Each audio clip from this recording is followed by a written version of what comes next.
Muy buenas tardes, bienvenidos. Ahora que la Argentina ha superado a Venezuela en algunos comportamientos internacionales que la ubican en una situación más desdorosa, vale la pena revisar lo que sucedió ayer en Venezuela con el acto eleccionario. Al cabo de 22 elecciones, el gobierno chavista, en este caso de Maduro, se impuso por una amplia diferencia.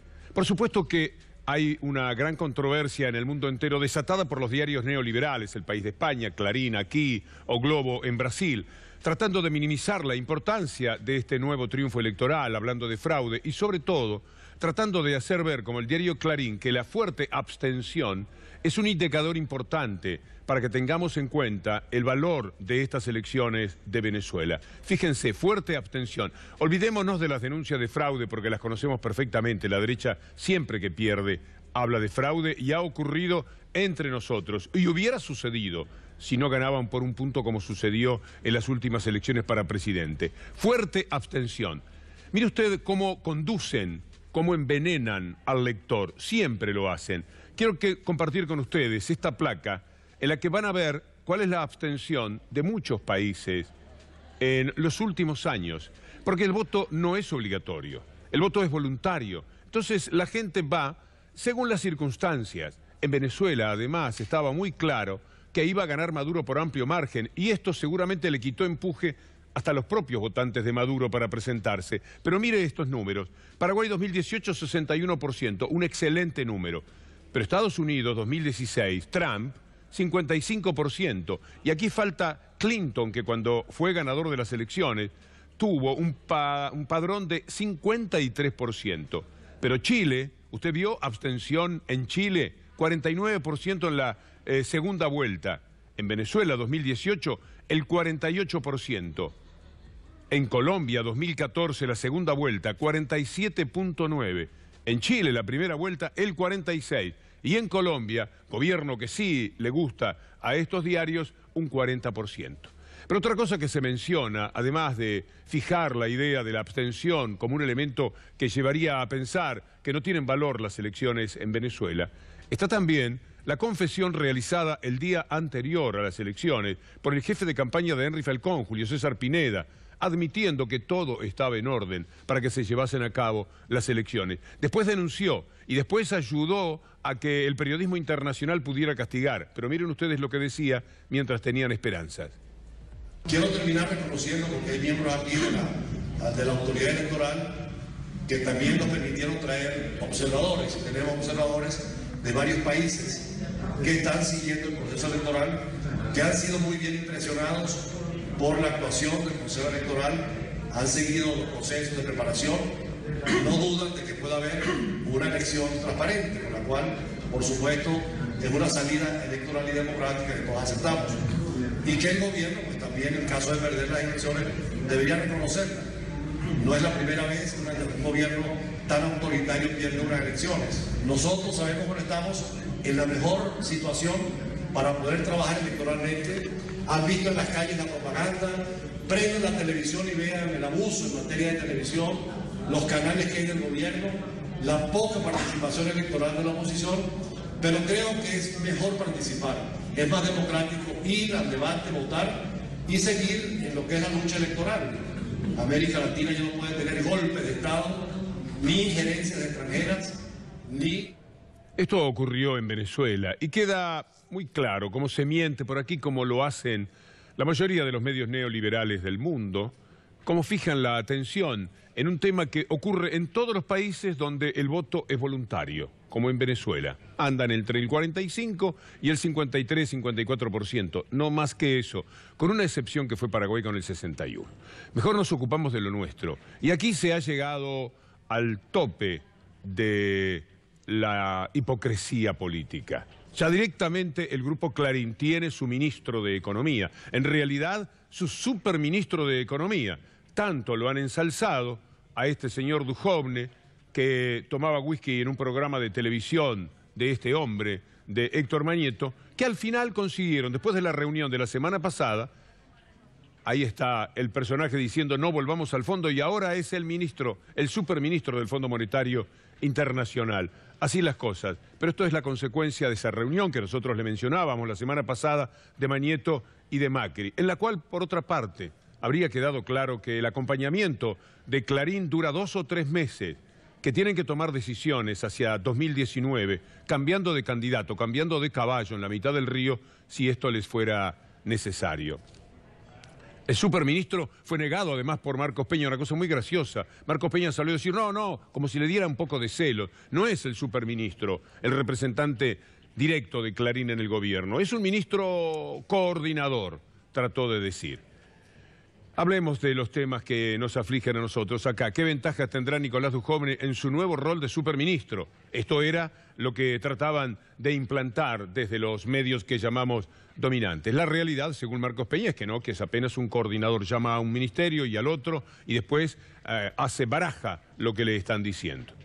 Hablemos mejor de los salarios en la Argentina. ¿Sabe qué ha conseguido Dujovne con Caputo y con la dirección general del hombre que maneja el titiritero en el país?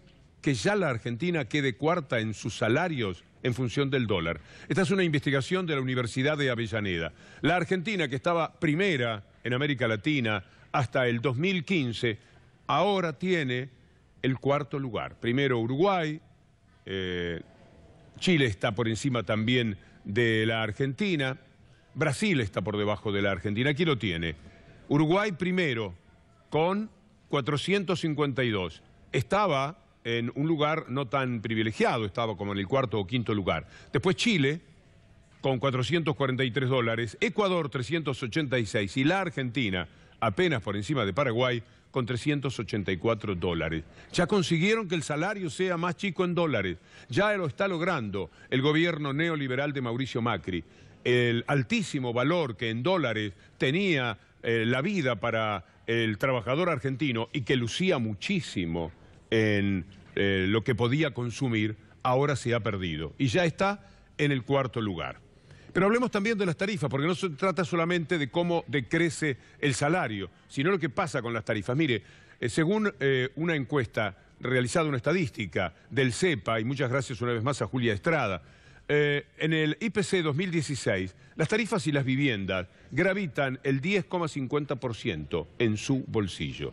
Ahora bien, si esto es así, teniendo en cuenta, y vamos a la siguiente placa, que se necesitan 7.000 pesos aproximadamente para sobrevivir al gasto de electricidad, gas y agua, un hogar debería percibir 66.667 pesos por mes.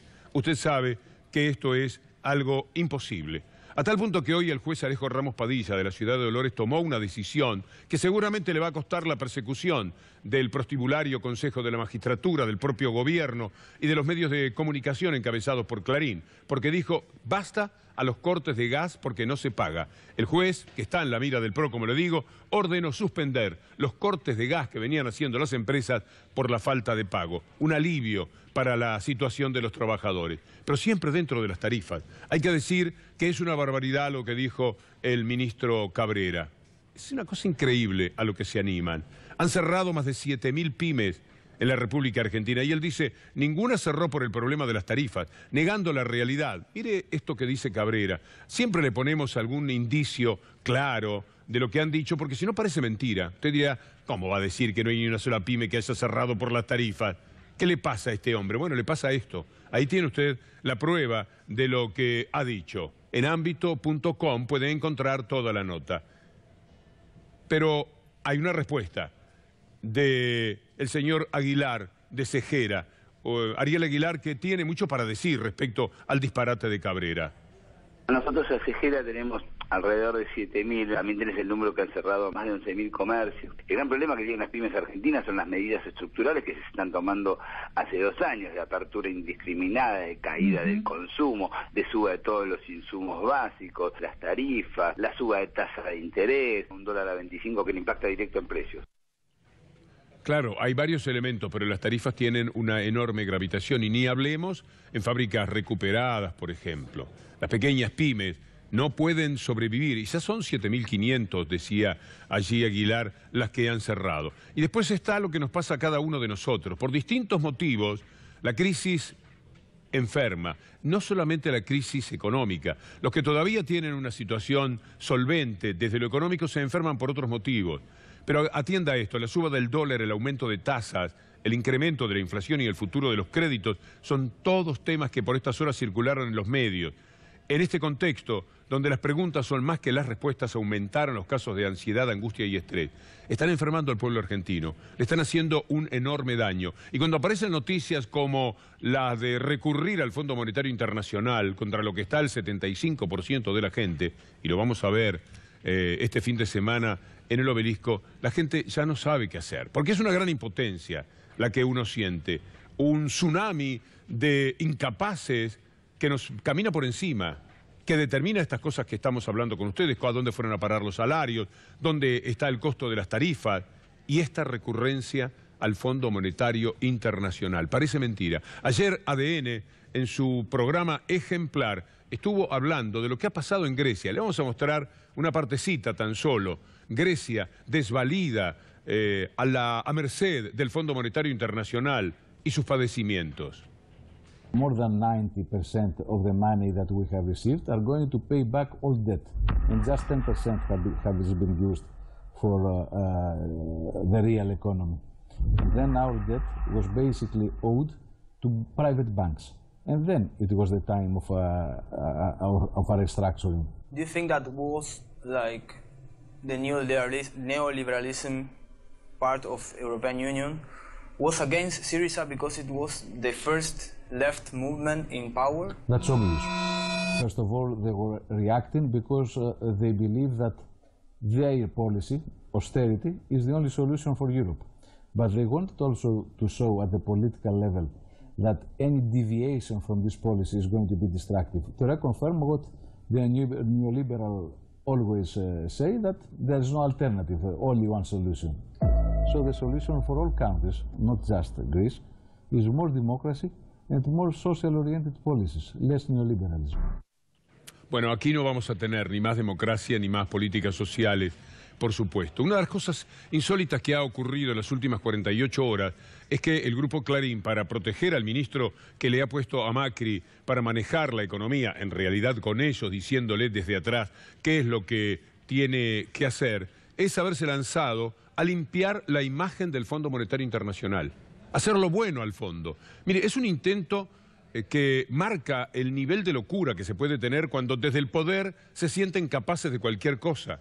Al Fondo Monetario Internacional, a los crímenes cometidos por el Fondo Monetario Internacional, al genocidio que el Fondo Monetario Internacional implica, no se lo puede limpiar. Y eso lo intentan. Están diciendo, el Fondo Monetario es otro, ha cambiado el fondo. ¿En qué ha cambiado el Fondo Monetario Internacional? Escucharon a lo que ocurre en Grecia. No puede haber cambios porque están manejando el dinero, están manejando intereses. Están representando además los intereses de ese poder financiero que es el que le prestó dinero a la Argentina. Y ahora, ante el pedido de socorro de parte del gobierno argentino, el Fondo Monetario, de lo primero que se va a asegurar es de que le paguen a quienes además son sus socios, son componentes de ese mundo financiero que se lleva por delante a los países, que los arrasa, que termina con la educación y con la cultura donde ponga el pie. ¿Cómo va a ser bueno el Fondo Monetario Internacional? El tremendo usurero que además está al servicio de todos los usureros internacionales. ¿De qué manera? Clarín lo intenta. Procura decirnos a través de sus programas de televisión, de sus diarios, que el fondo es bueno. ¿Por qué el señor Duhovne mostraba aquel papelito no al fondo? ¿Acaso porque pensaba que era bueno el fondo? No, quería decir no al fondo porque el fondo no es bueno. Porque ir al fondo es mostrar un signo de debilidad. Esto está ocurriendo ahora con la Argentina. El hombre que estaba allí en el programa de TN, diciendo sus cosas económicas de las que en ningún caso hay aciertos, es el que de alguna manera nos empuja este 25 de mayo.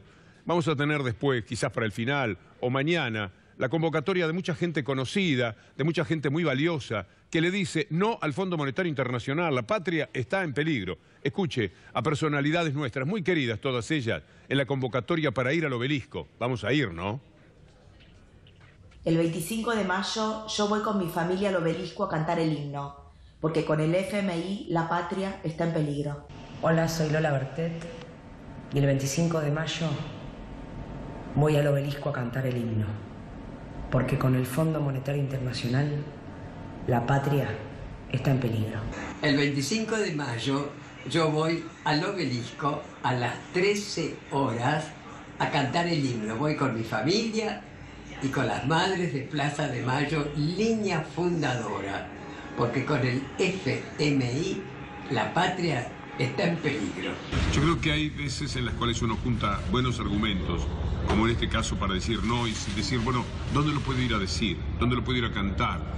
Gritarlo, entregar también la parte mía. Y me parece que la convocatoria para este 25 es una formidable oportunidad. Hola, el 25 de mayo a la 1 de la tarde, las abuelas de Plaza de Mayo vamos al obelisco a cantar el himno. Al obelisco, este 25. Porque con el Fondo Monetario Internacional la patria está en peligro.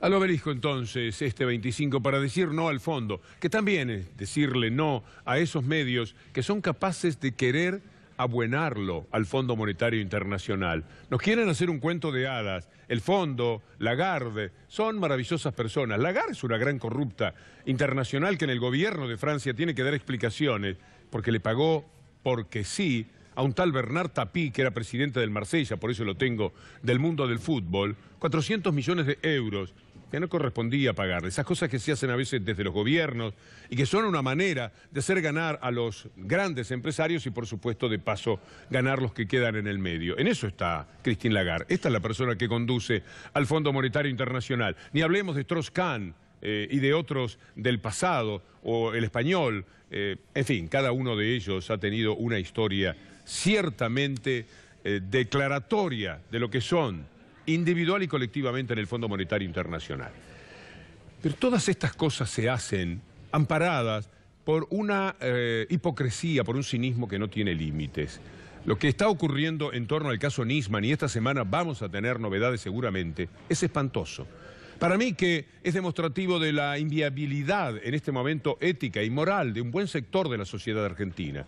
Porque cualquier persona que quiera convertir el claro suicidio de Nisman en un crimen y además encontrarle un culpable es que está absolutamente enloquecida de odio y que además desprecia la inteligencia de las personas.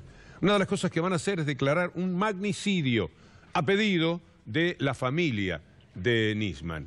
Esto lo van a hacer con una cámara integrada por Irursun y Bruglia, del que ya le he dicho lo suficiente como para seguir abundando en detalles hoy. La novela de Nisman está llegando a la Cámara, y la Cámara seguramente, Irursun y Bruglia, van a decir que efectivamente hubo un magnicidio. Sería sorprendente que se animen a no recorrer el espantoso camino. Bueno, lo que se busca en Comodoro Pi es vincular el deceso del fiscal con el gobierno de CFK, politizando la causa y armando una asombrosa teoría de complot en la que todos se unieron en un plan para matar a Nisman. Mire todos los que participaron.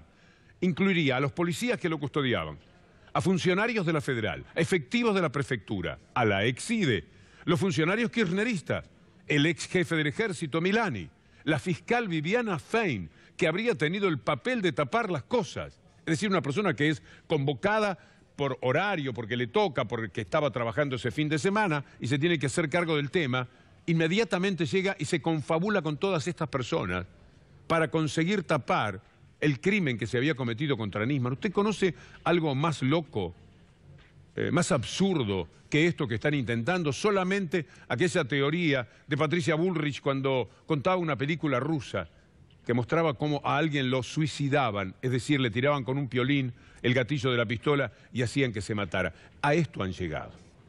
¿Cómo se animan? Y bueno, se animan porque se sienten impunes, porque sienten que desde todo el poder que tienen pueden hacer cualquier cosa, con las tarifas, con el Fondo Monetario Internacional, con la deuda que están contrayendo, con la vida de las personas, con la libertad de las personas. Casi 30 presos políticos tienen porque sí, porque se les antoja, por odio, por venganza, sin el mínimo elemento que respalde que ninguno de ellos esté preso, porque ninguno tiene una sentencia definitiva. Y esto es ley para la Argentina y para el mundo. Usted habrá visto cuántas películas. Una persona mata a su familia y después sale libre, paga una fianza y espera el juicio en libertad.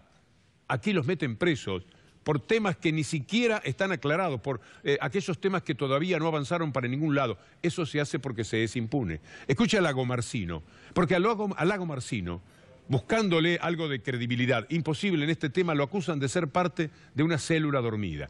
Lo que dicen de Lago Marcino los jueces que están actuando es que el hombre siempre fue parte de un plan. Siempre respondió o a Irán o al kirchnerismo durante los 9 años que estuvo junto a Nisman. Célula dormida. Algún día le decían, ahora lo tenés que matar. Y entonces participaba del asesinato de Nisman. Esto es lo que le van a contar esta semana, aunque le parezca mentira. Escúchelo a Lago Marcino. Te acusa de ser una célula dormida de Cristina Kirchner. No quería dejar de preguntarte si así es. No, te lo niego absolutamente. Es una locura. Lo que está diciendo el abogado Lanús es una locura de tamaño sideral. De hecho, el que me contrata, primero el que me busca y después me contrata a través de la Procuración General de la Nación, firmando él mismo el primer contrato, es Alberto Nisman. Hacer esa acusación falsa, grave, sin ningún tipo de sustento, la verdad que es tremendo lo que hace. Peor, es el propio Estado el que me contrató. Y si estamos hablando de células dormidas, es terrorismo. El Estado es parte de... contrata terroristas, es una locura, es una locura. Sí, en efecto, es una locura. Algo muy importante le vamos a tener que comunicar en el próximo minuto, así que dejo para mañana la vergüenza de lo que están haciendo con los familiares de las víctimas de Lara, con los familiares de las víctimas de Iron Mountain y con la familia de Santiago Maldonado. Lo vamos a seguir mañana, pero ahora presta atención.